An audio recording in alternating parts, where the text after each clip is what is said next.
Aggression against Ukraine continues, and Putin wants nothing less than Ukraine's total subjugation, to end Ukraine's democracy, to destroy Ukraine's culture, and to wipe Ukraine off the map.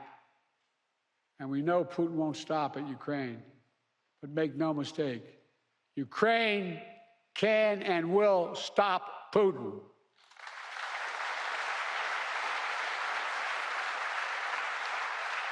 Especially with our full collective support. They have our full support. We're going to get analysis now with Ben Aris, the editor-in-chief of BNE IntelliNews, and he's joining us from Berlin. Ben, good to speak to you. So some of that support that Joe Biden was talking about include those air defense systems, and it's something Ukraine has been asking for months now. Now that they have it, how much of a difference is it going to make for Ukraine's army, and how soon could they possibly see that difference on the ground? It makes an enormous difference. The Ukrainians have been absolutely desperate for this refreshing supply of new ammunition. If you remember, at the end of last year, US funding ran out for Ukraine, and come January, they simply halted all the supplies. By February, Ukraine was running out of air defense missiles, and the skies were open, the cities were open, and Russia launched an intense barrage starting in around March, and just started targeting cities, and in particular, Ukraine's power sector, which is now at least half of the capacity has been knocked out and cannot be repaired before winter.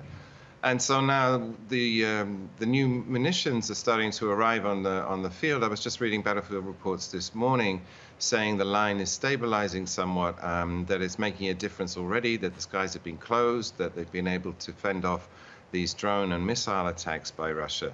And that's a good thing, because Ukraine was facing defeat in the face if these fresh supplies hadn't turned up. So already it's making a huge impact. And now Ukraine is digging in and getting ready. The Russians have thrown all these soldiers into an assault. By some reports, they're losing as many as 30,000 men a month. And can't keep that up. And so the optimism, I think this is the best way to express it, the optimism in the tone coming out of Kiev has improved dramatically, and they're even talking about possibility of a counteroffensive later on in the year, or at least the start of next year. Ben, Zelensky is appealing to his allies to take more action now, especially ahead of the presidential election, the US one in November. Do you think there's concern from Ukraine that Donald Trump will be elected and roll back some of the support that Ukraine has seen? They must be hugely worried about that. I mean, the funding failed earlier this year because Republicans in the House were reluctant to continue to fund the campaign. And Donald Trump is that with bells on. I mean, he said that he'll end the war in the first day of office, and he's proposing to do that by telling Zelensky that he's going to withdraw all aid unless Zelensky goes to the negotiating table. And perversely, that he's going to tell Putin that they'll arm Ukraine to the teeth if Putin doesn't go to the negotiating table. But to be honest, no one really knows what Trump's going to do. So it's a huge sword of Damocles that's hanging over his head. And so Zelensky's pushing very hard, and this is probably going to be the last chance he has with a compliant and friendly administration in the form of Biden to actually get the NATO members to commit. And they've been trying in the last few months to get as much long-term commitment in place to Trump-proof it against a change in the White House that could see some of this support withdrawn. And they're working very hard. But like I say, I mean, this is why Zelensky's insisting, like, give me as much as you can right now before November. Russia, at the same time, says it's keeping a close watch on this NATO summit. Before the meeting began, there was a deadly strike on a Ukrainian children's hospital, allegedly by Russia. What do you make of the timing of that strike and how Russia could possibly react to the outcomes of this meeting? Well, it's tempting to say it's symbolic, isn't it? I guess it must be if NATO...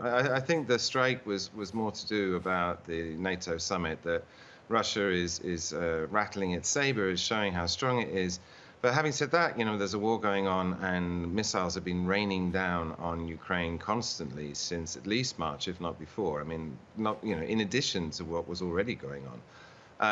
But I think the Kremlin is a display of strength to say, look, this is a serious war, that we're in charge, we have the initiative, we outgun, we outman Ukraine 3-1, 10-1 in the terms of artillery shells.